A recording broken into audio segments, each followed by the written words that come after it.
Okay, so we are ready to start shooting 360 video. And before we start shooting 360 video, there's a few things we should think about. So number one is let's just get started.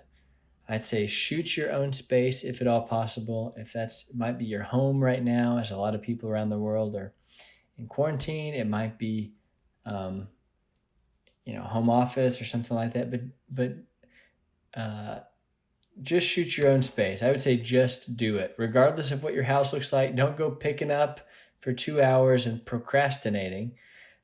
Pick up for maybe 5 minutes and then let's just jump right into it.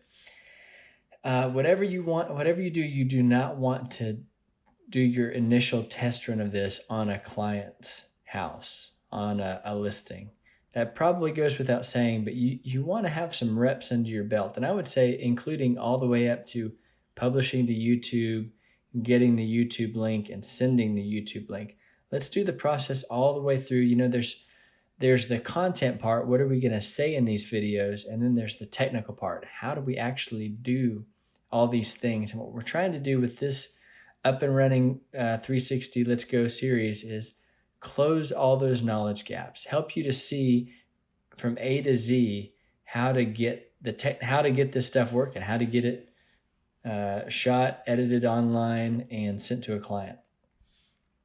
Okay, so next point is before you shoot any video, whether it's for a client or for this one, you want to walk the property first. You want to go through room by room. You want to have a game plan. So I like to ask myself before I do this, like, what are the key selling points of this home? Maybe you got your listing, the listing page there, and you're going through, okay, this is a selling point, this is a selling point, this is a selling point.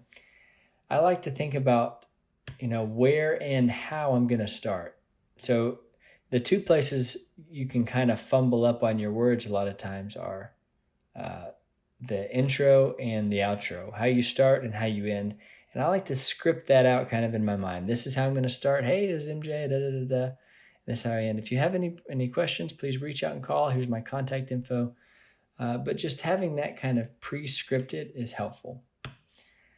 It's good to think through each room. What are the key things that you want to share about each room and the selling points of the room and the order of the room, rather. Like, let's go from the living room to the dining room to the kitchen and kind of have that in your mind before you press record on the camera. And then lastly, we talked about where and how are we going to end. Contact data, reaching out. So the next thing I want to share with you is what I call the clipboard hack. And it doesn't have to be a clipboard. It could be a regular board. It could be cardstock paper. But it's helpful to have notes. These videos are a little bit less forgiving than normal flat video, because in flat video, say you're shooting someone and they say something stupid or they make some dumb look, or, it's something's not quite right about that video. Maybe they do something weird. What we usually do is we cut right before that happens, throw in some B-roll, which is like a cutaway of someone's hand or, the coffee cup or the whiteboard or the pencil on the paper. Cut away to any B-roll, and then you cut back to the person. The audio is seamless. You cut the bad part out, and you cut the video of the part where they're doing something funny out, and nobody ever knows. But with 360, this is the real world. This is the reality TV. You see everything. And it's really, even for a video editor, it's difficult to edit these videos because the camera is always moving. So I would say editing the video is not really an option. This just be free flowing, So that's my point with 360 video.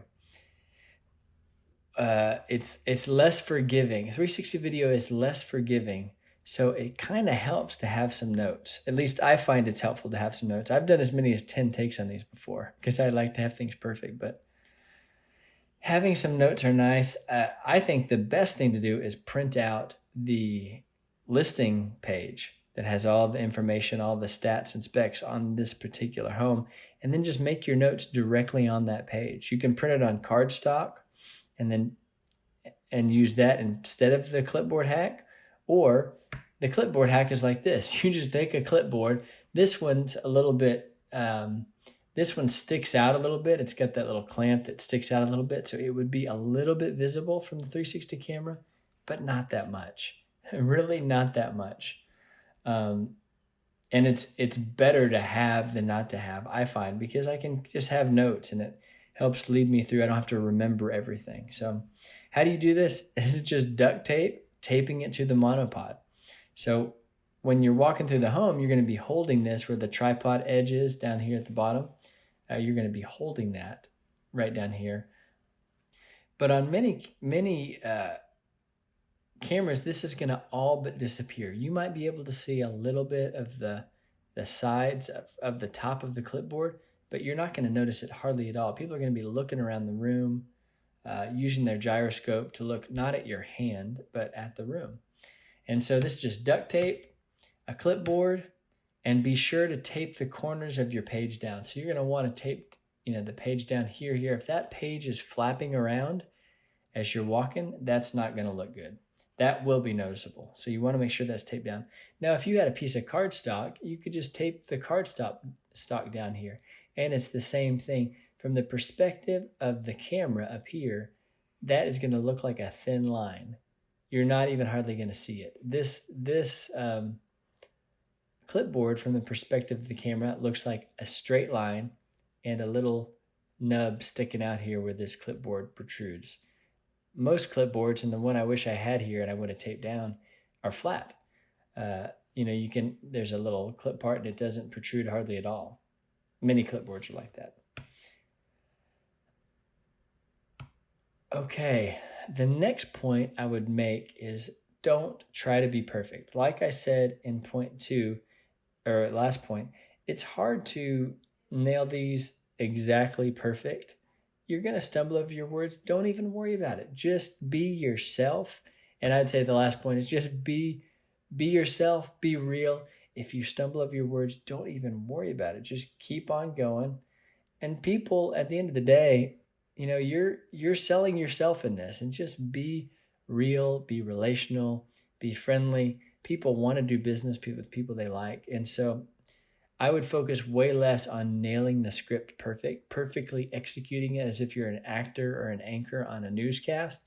Don't do that. Just be yourself, like you're talking to a client, because you're talking to a bunch of potential clients here. And people are going to want to do business with you if they like you. So let your personality shine through. All right, that's my main advice for getting the prep work done before you start jumping into these 360 videos. And I would say, now let's jump in and do one.